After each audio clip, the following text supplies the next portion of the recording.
चलिए तो आज हम लोग फिर से एक बार आपके बीच मैथ लेकर आपके बीच आए हैं। तो इसमें पिछला क्लास मैथ में हम लोग सांख्यिकी देख रहे थे। सांख्यिकी रेलवे के लिए जिन टॉपिक को अभी लगातार रेलवे में पूछा जा रहा है वो टॉपिक को थोड़ा सा हाई रेंज में हम लोग देखने का काम करेंगे अभी। और इसमें आज के क्लास में सांख्यिकी का बहुत ही महत्वपूर्ण टॉपिक हम पढ़ने जा रहे हैं, मेजरमेंट ऑफ डिस्पर्सन, फैलाव की माप। क्यों इसको पढ़ते हैं पहले तो आपको एक इंटरेस्ट जगा दे। पिछले क्लास जो लोग इस पिछला वीडियो नहीं देख पाए हैं वे पहले एक बार जरूर पिछला वीडियो देख ले जिससे उनका कंसेप्ट बन जाए। इस वीडियो के बाद एक वीडियो और होगा सांख्यिकी में जिसमें पूरे भाषा पर आधारित माध्य या औसत पर हम लोग प्रश्न चलेंगे और उसमें हम लोग पूरे अभ्यास के लिए आपको प्रश्न भी देंगे। तो इसमें पहले आज थ्योरी पर ध्यान दें, क्यों इसको पढ़ने की आवश्यकता है। सबसे बड़ा सवाल तो यही। तो सांख्यिकी मुख्य रूप से विश्लेषण के लिए हम लोग पढ़ते हैं। मान ले क्रिकेट कोई खेल रहे हैं और आपको एक विशेषज्ञ बनाया जाए और आपको कहा जाए कि बताएं एक क्रिकेट खिलाड़ी ने मान ले सपोज 7 रन बनाया पहला मैच, दूसरा मैच जो वह खेलने गया तो दूसरा मैच में वह 11 रन बनाया और जब वह तीसरा मैच खेला तो 3 रन बना के आउट हो गए। ये पहला खिलाड़ी है, मान ले इस खिलाड़ी को ए कहते हैं। इसी प्रकार उसी मैच में दूसरा खिलाड़ी बी जब खेला तो बी 21 रन मारा पहला मैच में, बेचारा कोई रन नहीं बना पाया और आउट हो गया।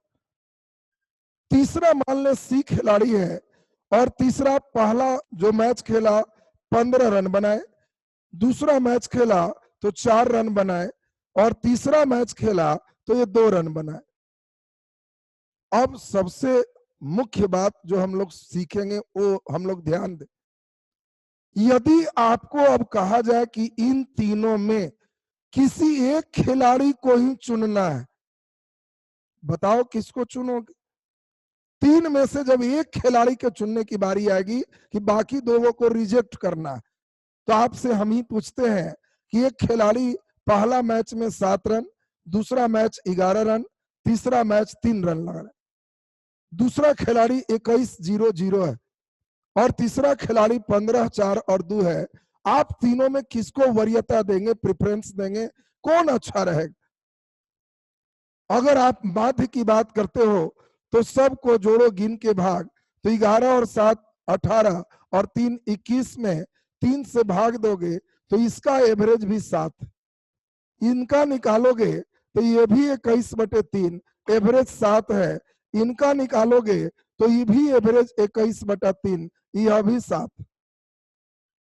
पहले तो माध्य क्यों पढ़ रहे थे, किसका एवरेज ज्यादा है, रन रेट जिसको आप देखते हो तो जिसका एवरेज ज्यादा रहेगा उसको चुनेंगे।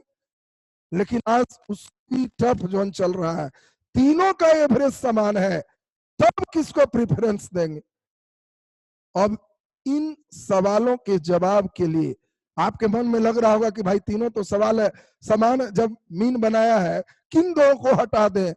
तो इसका उत्तर जानने के लिए आज का क्लास इन तीनों का फैलाव किस प्रकार से चल रहा है, माध्य से इनका डेविएशन क्या है, और यही डेविएशन हम लोग मीन डेविएशन और स्टैंडर्ड डेविएशन निकालेंगे।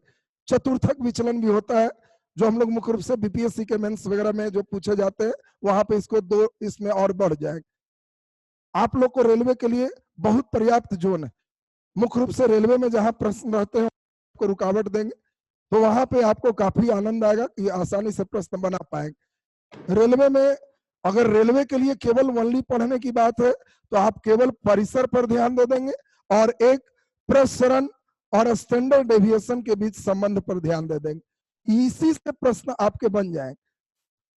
लेकिन थोड़ा रेंज को हम बढ़ाने के लिए, आपके दिमागों की स्थिति ठीक करने के लिए कुछ बेहतर प्रश्न का तार मैंने छेड़ दिया। और एक बात आपको अब समझा दे, इसका हम लोग क्या करेंगे, माध्य से मीन से हम लोग सभी का डेविएशन चेक करेंगे, कितना डेविएट कर रहा।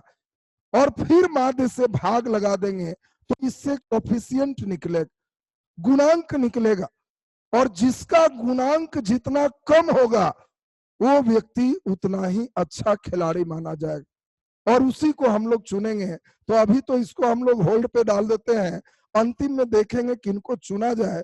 अभी सिर्फ इस कहानी को इसीलिए सुना दिए आपको कि इसके पढ़ने का उद्देश्य आपको पता चल जाए। अब छोटे छोटे 3 टॉपिक है जिस पर ध्यान दिया जाए।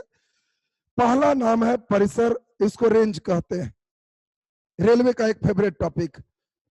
रेंज कुछ नहीं है, आप भी जानते हो, दुकानदार के यहाँ जाते हो कि कपड़ा दिखाइए, तो दुकानदार पहला क्वेश्चन करता है किस रेंज में दिखाएं, रेंज बताइए। मतलब आप बताइए कितना रुपया अधिक से अधिक और कितना रुपया कम से कम। अब दिखाने लगता है, मान लें आपको 500 रुपया का शर्ट खरीदना है और आपको दिखाने लगे कि ये शर्ट 100 रुपया का है, और अच्छा रेंज में दिखाइए जरा। अब दिखा दिया एक ही बार 2000 का शर्ट, आप कहे इतना नहीं, 800 के रेंज तक, मतलब आपका रेंज है 800 रुपया से 500 रुपया, इस बीच में कोई शर्ट मुझे पसंद आएगा तो हम खरीद लेंगे। अगर आपका इससे ज्यादा रेंज पॉकेट अलाउ करेगा तो उसको खरीदेंगे। यानी हम लोग समझ गए, रेंज का मतलब कुछ नहीं, हाईएस्ट माइनस लोएस्ट। कहीं भी हाईएस्ट में से लोएस्ट को घटा देंगे तो रेंज हो जाएगा। आपको अब कुछ भी दिया रहे, 3, 2, 5, 1, 9 का परिसर क्या होगा? आप मुस्कुराओगे कि रेंज का मतलब इसमें हाईएस्ट कौन है तो 9, इसमें लोएस्ट कौन है तो 1, 9 में से 1 गया 8, आंसर हो गया। देखिए कितना हल्का। आपको इसमें सबसे बड़ा चुनना है और उसमें सबसे छोटा चुनना है, घटा देंगे तो इसका रेंज परिसर निकल गया। कभी कभी क्लास इंटरवल में भी दिया रह सकता है 10 से 15 का परिसर क्या होगा? बहुत हल्का है, हाईएस्ट 15, लोएस्ट 10, 15 में से 10 गया तो 5 हो गया। 1-2 बार रेलवे थोड़ा सा आपके ब्रेन टेस्टिंग के लिए इसमें निगेटिव डाटा भी डाल सकता है। मान लें आपको कह दिया 5, 1, 2, -3, -2 और 8 का परिसर क्या होगा? अब इन प्रश्नों में साधारण लड़के की गलती करने की पूरी संभावना होती, लेकिन मैं अभी आपको एकदम ब्रेक लगा दूं। कंसेप्ट पर ध्यान दें और एक लाइन मेरा बार बार याद रखेंगे, कंसेप्ट क्लियर, रिजल्ट क्लियर। इसी चीज को मेन देखें, आप कितने प्रश्नों का अभ्यास करते हैं डजंट मैटर, आप कितना उस बात को बढ़िया से समझ गए हैं, मैटर यही। एक बार परिसर निकालने समझ गए, दिमाग में बैठ गया, मत परिसर निकाले रहिए, परीक्षा हॉल में ही अगर बात याद है तो वहां बन जाएगा। और हमारा क्लास मुख्य रूप से इसी कंसेप्ट के लिए आपके साथ में हूं। अभी एक क्लास और ले लेंगे तो उम्मीद है कि सांख्यिकी के सभी प्रश्न बन जाएंगे। उसके बाद मैं मेंसुरेशन क्षेत्रमिति सेक्टर में आपके साथ रहूंगा। क्षेत्रमिति में भी 2 या 3 जितने क्लास का लगेगा कि बहुत बढ़िया कर पाएंगे, मैं उतना क्लास सब लेते रहूंगा। मैथ का क्लास हम आप लोगों के साथ यूट्यूब पर बिल्कुल निःशुल्क है, किसी प्रकार का कोई शुल्क नहीं लेंगे। हाँ, इतना अधिकार जरूर रखेंगे कि भाई पढ़ा रहे हैं तो गुरु दक्षिणा तो होता है, तो दक्षिणा के तौर पर हम इतना ही चाहेंगे कि आपको अच्छा लगे तो लाइक कर दे, कुछ अपना कमेंट्स दे, जिसे पढ़ने के बाद मेरा भी मन करता है कि अगर लगता है कि आज संडे है मैं नहीं यूट्यूब पर वीडियो बनाऊं, तो मेरा मन विद्रोह कर देता है कि इतने अच्छे अच्छे लोग हमारे इंतजार कर रहे हैं, हमारे यूट्यूब के संबंध वाले लोग इतने बढ़िया, हम लोग संबंध से जुड़े हैं, और कैसे बैठ जाऊं। और उस मन के विद्रोह के कारण मैं फिर से आपके बीच बोर्ड पर आ जाता हूं। तो आपका चैनल में लाइक करना, चैनल अगर नहीं सब्सक्राइब किए हैं तो सब्सक्राइब करना, आपके कमेंट्स आना, और आप इस वीडियो को अधिक से अधिक जो परीक्षार्थी हैं उन तक पहुंचा रहे हैं, यही मेरा गुरु दक्षिणा होगा, और आपसे कुछ नहीं चाहिए। तो चलें, धन्यवाद है आपका, इतना तो कम से कम मेरा हक है, आपके बीच शेयर कर लिया। तो अब पहले तो सबसे पहले देखें इसमें सबसे बड़ा कौन, तो आप बहुत अच्छा सोचे हैं 8। इसमें सबसे छोटा कौन, बस अभी ध्यान देना है, सबसे छोटा -2 कि -3, तो बहुत अच्छा सोचे, -3। और इसीलिए बड़ा 8 घटाओ छोटा, छोटा मतलब -3, तो सोचेंगे 8 माइनस माइनस प्लस 3, 8 और 3 11, परिसर बराबर 11 होगा। यही खतरा, खतरा और कहीं नहीं। खतरा यह है जब ऋणात्मक लगा देते हैं तो बच्चे घटाते ही चले जाते हैं, जोड़ते नहीं। उम्मीद है कि आप इस टाइप का रेंज निकाल लेंगे। अब सभी में एक चीज आपको ध्यान रखना होगा, जिसको हम लोग कहते हैं कोफिशिएंट, गुणांक, परिसर गुणांक। कभी कभी आपको शब्द आ जाएगा कोफिशिएंट ऑफ रेंज, परिसर गुणांक। कुछ नहीं करना है, हाईएस्ट में से लोएस्ट घटा के हाईएस्ट प्लस लोएस्ट से भाग दे, ये परिसर गुणांक। ये क्या है, क्यों निकालते हैं? तो यही बताता है ये जितना कम होगा उतना ही खिलाड़ी बढ़िया हो। तीनों से खिलाड़ी का ही जांच हो, तीनों से ही दुकानदार की जांच हो, तीनों से ही किसी जगह का जांच करें। किसी विद्यालय में बच्चे पढ़ रहे हैं और मान ले प्रथम जो परीक्षा हुआ, उस फर्स्ट टर्मिनल परीक्षा में बच्चे ने 40 अंक लाया और सेकेंड टर्मिनल परीक्षा में बच्चे ने 10 अंक लाया। दूसरा जो बच्चा था वो फर्स्ट टर्मिनल परीक्षा में 50 अंक लाया, सेकेंड टर्मिनल परीक्षा रहा तो इस परीक्षा में 50 में 50 फर्स्ट टर्म में, और इसमें उसने 2 अंक लाए। क्यों पढ़ रहे हो परिसर? अब आपको कहें कि इस बच्चे का नाम राम है और इस बच्चे का नाम श्याम है। देखिए कई बच्चे परिसर निकालना तो सीखते हैं, लेकिन जीवन में यह नहीं जानते हैं कि मैं इसे क्यों सीख रहा हूं। मैं उससे इंटरेस्ट जगा दे रहा हूं ताकि आप कहीं भी अब आप इसका यूज कर सकते हैं। आप इसी रेंज को देखें, पहला बच्चा राम का रेंज क्या है? एक बार 40, दूसरे बार 10, घटा लेंगे तो इनका रेंज 30 का है, इसको घटा लेंगे तो इनका रेंज 48 का है। अभी पता नहीं चल रहा, इनका कोफिशिएंट निकालेंगे, रेंज का गुणांक क्या है, और इसके लिए हाईएस्ट में से लोएस्ट घटा के हाईएस्ट प्लस लोएस्ट करें, 40 10 50 भाग लगाएंगे तो ये 0.6 आ गए।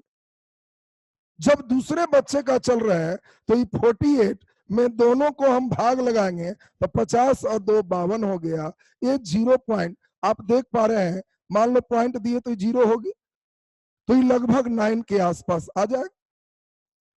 अब बताओ, जिसका कोफिशिएंट जितना कम हो वो उतना ही चुनने लायक होगा, एवरेज बच्चा ज्यादा अच्छा होगा, खिलाड़ी है तो ज्यादा अच्छा होगा। यानी इसका कोफिशिएंट 0.6 है, इसका कोफिशिएंट 0.9 है, तो हम लोग राम को ज्यादा एवरेज से अच्छा मानेंगे। खिलाड़ी रहता तो इसको ज्यादा अच्छा मानते, और इसी के लिए हम लोग परिसर रेंज निकाले। तो लास्ट रिवीजन रेंज के साथ, रेंज का मतलब पूरे डाटा में सबसे बड़ा में सबसे छोटा को घटाना। अगर इसका कोफिशिएंट निकालना है तो बड़ा में से छोटा घटाए और बड़ा और छोटा को जोड़ के भाग लगाए, कोफिशिएंट निकल जाए। तो अब हम समझते हैं कि सभी का रेंज कोफिशिएंट क्लियर हो गया। दूसरे टॉपिक पर हम अभी चले आ रहे हैं। 3 टॉपिक आज के क्लास में खूब ईमानदारी पूर्वक आपको समझना है। दूसरे टॉपिक का नाम है, इसका नाम है माध्य विचलन, जिसको इंग्लिश में मीन डेविएशन कहते हैं। नाम में ही आंसर, डेविएशन, कितना मीन से डेविएट कर रहा है, विचलित हो रहा है, और इसीलिए इसका हिंदी नाम माध्य विचलन। माध्य से कितना विचलित हो रहा है, ये माध्य विचलन कहलाता है। और मीन डेविएशन को डेल्टा से लिखते हैं। कुछ नहीं है, सबसे पहले आप मान लो एक डाटा है, किसी बच्चे का डाटा है 2 4, और मान ले इसके बाद आपको दिया है 3, 2 4 और 3 दिया है। सबसे पहले काम हम आपको कहें कि इसका माध्य निकालो। माध्य को x बार से सूचित करते, और पिछला दिन ही हम लोग पढ़े हैं, सबको जोड़ो गिन के भाग, और सिर्फ अरिथमेटिक मीन में ही ऐसा होता है। और इसीलिए कभी कभी पूछता है कि स्टैंडर्ड डेविएशन या माध्य विचलन किसकी सहायता से ज्ञात करते हैं, तो आंसर माध्य होगा।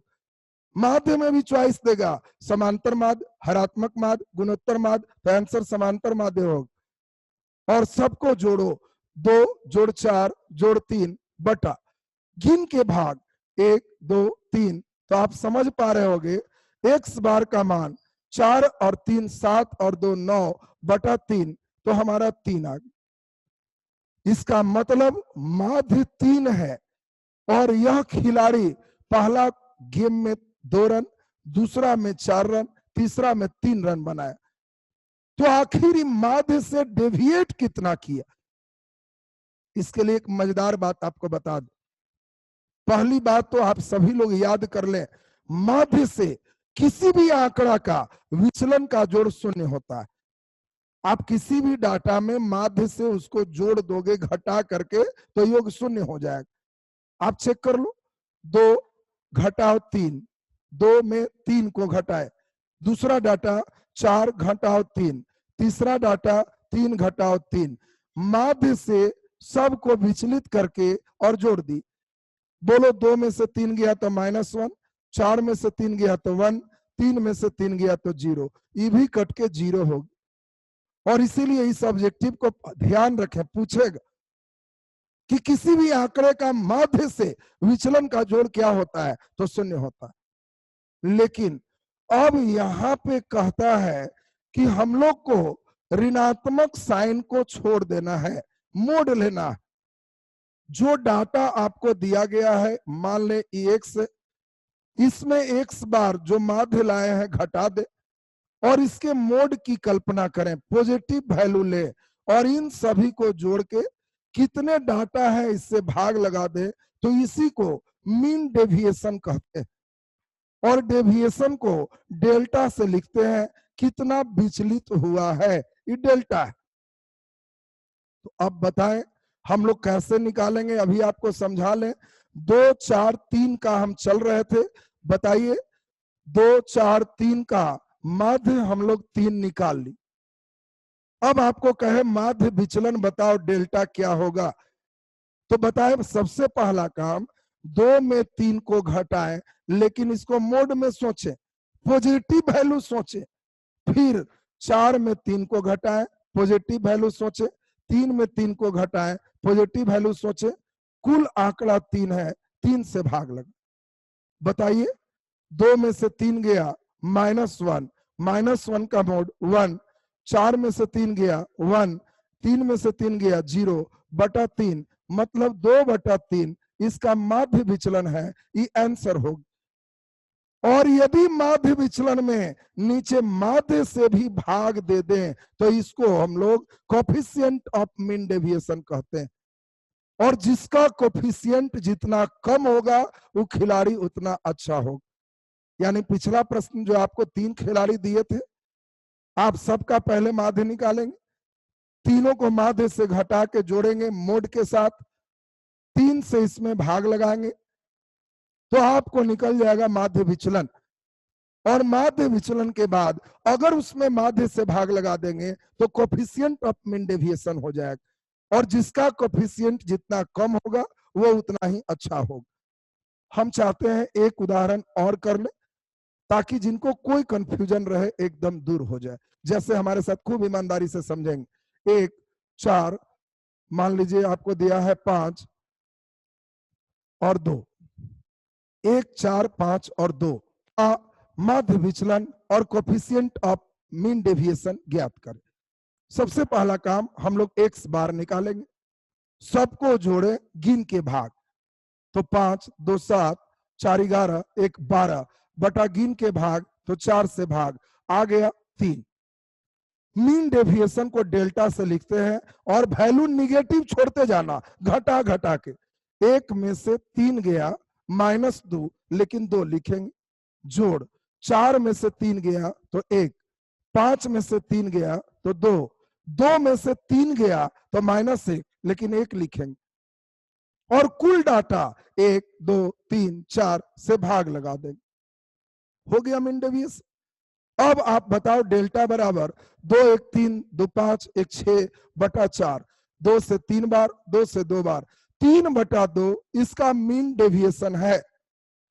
और अगर परीक्षा में पूछे कोफिशिएंट ऑफ मीन डेविएशन क्या होगा, तो बताओ कोफिशिएंट आपको निकालना है, तो इसका मतलब है 3/2 में माध्य से भाग दे। माध्य क्या आया है 3, तो 3 से भाग दे दिए, 0.5 इसका कोफिशिएंट ऑफ मीन डेविएशन है। अब रेलवे के लायक परीक्षा देखिए, इतना भारी रेलवे में अभी तक नहीं पूछा है, मीन डेविएशन नहीं आया है प्रश्न, लेकिन आपको पूछ क्या सकता है, 5 आंकड़े का माध्य विचलन, 5 आंकड़े का माध्य विचलन 20 है, तो माध्य विचलन गुणांक क्या होगा। ये आपका रेलवे का बहुत बढ़िया प्रश्न बन गया। आप लोग को रेलवे में एकदम कंसेप्ट लेवल का क्वेश्चन होता है जिनका, और ये सब सेक्शन सबसे हम समझते हैं टर्निंग सेक्शन, क्योंकि टीचर भी औसत पे ही पूरे निकल जाते हैं। इन सभी में पूरे सिखाने के बाद भी इतना तक भी नहीं सिखाते कि क्यों पढ़ रहे, और कंसेप्ट बच्चों का नहीं बनने से केवल दे देगा कि 5 आंकड़े का माध्य विचलन 20 है, तो माध्य विचलन गुणांक क्या होगा। तो आपको कुछ नहीं करना है, जब गुणांक निकालना है तो समझ लेंगे कि हमको माध्य विचलन और बटा माध्य निकालना है। अब मान लो दे देगा 5 आंकड़े का, सर इसमें माध्य भी दे दे, 5 आंकड़े का माध्य 10 है और माध्य विचलन 20 है, तो माध्य विचलन गुणांक क्या है, दोनों दे देगा आप। तो आपको अपने से सोचना है माध्य विचलन गुणांक का मतलब माध्य विचलन बटे माध्य। बोलिए माध्य विचलन कितना है 20, अब बटा माध्य कितना है 10, भाग लगा दिए तो आपको 2 आंसर आ गए। अब इसमें कभी कभी ऐसा भी दे सकता है कि 5 आंकड़े का योग, 5 आंकड़े का योग 40 है, तो 5 आंकड़े का योग 40 है, तो आपको दे देगा माध्य विचलन गुणांक क्या होगा। आंकड़ा सब अलग अलग अगर दे देगा तो आप समझ ही पा रहे हो, पहले इसका माध्य निकाली, अननोन भी दिया रहेगा तो नोन इसको निकाल लेंगे, और सबको एक दूसरे से घटा के जोड़ के और गिनती से भाग मारेंगे तो माध्य विचलन निकल जाए। तो हम लोग देख लें लास्ट स्टेप, माध्य विचलन को मीन डेविएशन डेल्टा कहते हैं। इसके लिए हम लोग माध्य ज्ञात करते हैं, पहला घटाव माध्य, दूसरा घटाव माध्य, तीसरा घटाव माध्य, और ऋणात्मक चिन्ह छोड़ते जाते हैं और कुल डाटा से भाग लगाते हैं तो मीन डेविएशन निकल जाता है। अगर इसका कोफिशिएंट निकालना है तो मीन डेविएशन में माध्य से भाग लगाते हैं। अब सबसे महत्वपूर्ण पहलू हम लोग सुने, जो सबसे इंपॉर्टेंट है वह है स्टैंडर्ड डेविएशन, प्रमाक विचलन। और प्रमाक विचलन उम्मीद है कि आप बढ़िया समझ पाओ। स्टैंडर्ड डेविएशन क्या है, ये कहता है कि ये क्या बात हुआ जी कि बीच में आप माइनस हटा लेते हो। हम एक उपाय करते हैं, ऐसा क्यों ना करें कि इसके माइनस हटाने के लिए हम एक स्टैंडर्ड प्रारूप तय करें। क्या भाई, तो इसका स्क्वायर करके रूट कर देते हैं। अगर स्क्वायर करके रूट कर देंगे तो इसका मतलब 2 दूना 4 का वर्गमूल 2, बड़ा मैजिक से गायब हो गया माइनस, और ये स्टैंडर्ड फॉर्म हो। और इसीलिए उसी बात को, बात वही है, उसी बात को अच्छा ढंग से लिखने के लिए स्टैंडर्ड डेविएशन आता है जिसको सिग्मा से लिखते हैं।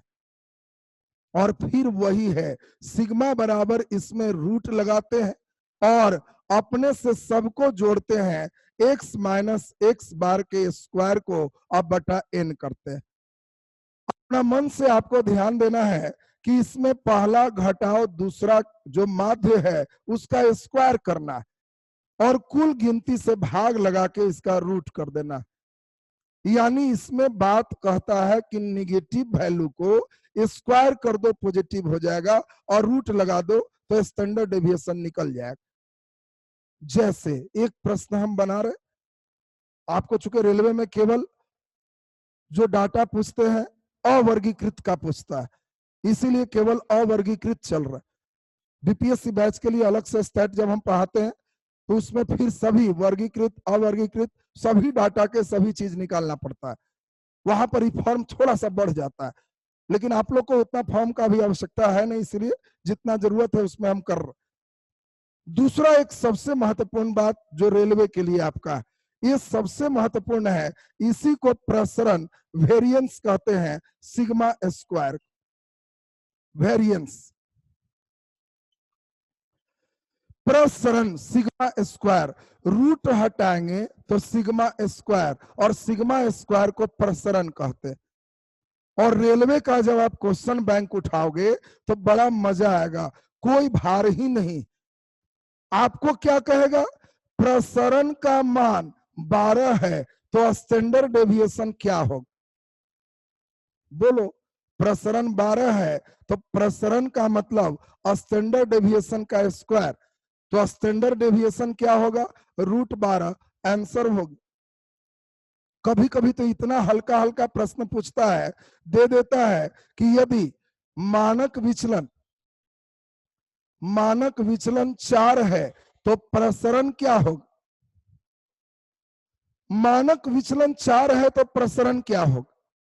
और आपको छोटी सी बात सीखना है, प्रसरण का मतलब मानक विचलन माने सिग्मा, और सिग्मा का वैल्यू 4 दिया है, तो बताओ प्रसरण क्या होगा?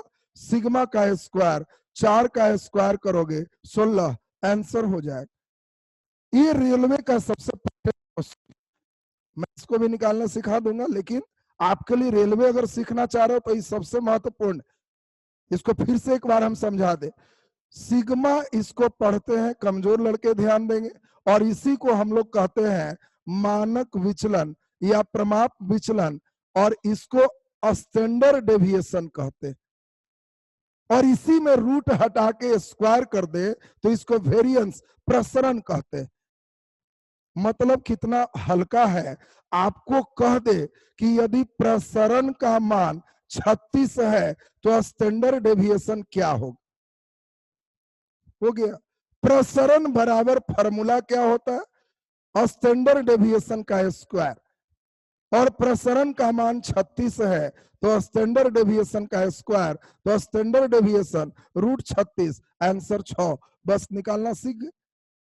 अगर स्टैंडर्ड डेविएशन दिया रहेगा तो स्क्वायर करेंगे तो प्रसरण हो जाएगा, और प्रसरण दिया रहेगा तो रूट कर देंगे तो स्टैंडर्ड डेविएशन हो जाएगा। स्टैंडर्ड डेविएशन का मतलब स्टैंडर्ड, मानक डेविएशन मींस विचलन, मानक विचलन या प्रमाप विचलन इसको कहते। अब एक हम लोग क्लासिफाइड डाटा का स्टैंडर्ड डेविएशन देखते हैं, उसके बाद आपका इधर का स्टेप हो जाएगा मेजर ऑफ डिस्पर्सन। तब अब पूरे औसत पर भाषा पर आधारित प्रश्न देता है, वो एक साथ एक कंसेप्ट के साथ आपको अगले वीडियो में देंगे, और उसमें अभ्यास भी करवा लेंगे जो रेलवे में प्रश्न पूछ रहे हैं। उम्मीद है कि जो अगले वीडियो तक देखेंगे सांख्यिकी में उनसे सभी प्रश्न बन जाए। इसी प्रकार का सभी गणित में हर टॉपिक का आपको कंसेप्ट लेना पड़ेगा। कंसेप्ट अगर एकदम ठीक ठाक है तो रिजल्ट ठीक ठाक, रिजल्ट में आपका दिक्कत नहीं हो। अब एक डाटा का हम ले लें, मान लें आपको डाटा दे दें 3, 4, 2 या 2, 3, 4, सीधा सीधा ही लिख दें 2, 3, 4 का स्टैंडर्ड डेविएशन निकाल। आप समझ रहे हो, सबसे पहला काम है माध्य निकालो। सबको जोड़ो गिन के भाग, 4, 3, 7 और 2, 9 बटा कुल डाटा 3, तो ये आ गया 3। और इसके बाद रूट अंडर, इसको घटा के स्क्वायर करना, 2 घटाओ 3 -1 का स्क्वायर, प्लस 3 घटाओ 3 0 का स्क्वायर, प्लस 4 घटाओ 3 1 का स्क्वायर, बटा 1, 2, 3, 3 से भाग लगा दो। बताओ इसमें खुद से, -1 का स्क्वायर 1, 0, 1 और 3, रूट अंडर 2/3, ये आपका मानक विचलन होगी। इसी में पूछेगा इसका प्रसरण क्या है, तो रूट हटा दीजिए तो इसका वेरिएंस होगी। आप जैसे ही रूट हटा देंगे तो 2/3 इसका प्रसरण वेरिएंस का वैल्यू होगा। उम्मीद है कि आप आज के क्लास में 3 बातें, परिसर, माध्य विचलन और प्रमाप विचलन, स्टैंडर्ड डेविएशन क्यों पढ़ते हैं, कैसे निकालते हैं, अवश्य सीख गए होंगे। बाकी आपको वीडियो कैसा लगा अवश्य आप कमेंट बॉक्स में लिखेंगे। आपको इस पर रेलवे के क्वेश्चन बैंक बनाएंगे, यदि कोई प्रश्न भारी लगेगा तो आप कमेंट बॉक्स में जरूर उसको लिखेंगे। हम प्रयास करेंगे अगले वीडियो में आपके जो भी समस्याएं हैं हम उन समस्याओं के साथ रहें और अगले रविवार को आपका ये पूरा सांख्यिकी टॉपिक कंप्लीट हो जाएगा। बहुत बहुत धन्यवाद, आपसे पूरे प्यार की उम्मीद है। धन्यवाद।